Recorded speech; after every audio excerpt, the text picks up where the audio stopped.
In our Cacao ceremony practitioner training, we're going to be studying the properties of cacao as a healing medicine. We're going to be studying shamanic practices, even for divination.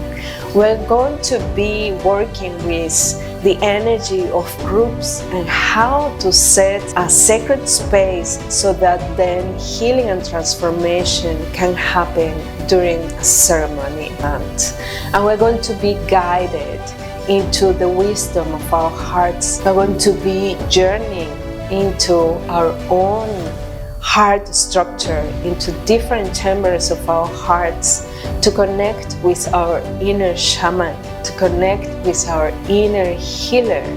This is the only way we will be able to hold space for others to do the same, to go within and to understand that the best healer is within our heart. My name is Sonia Gonzalez. I am a sound healing teacher and a shamanic healer, offering you now the Cacao Ceremony Practitioner Training here at Illuminations.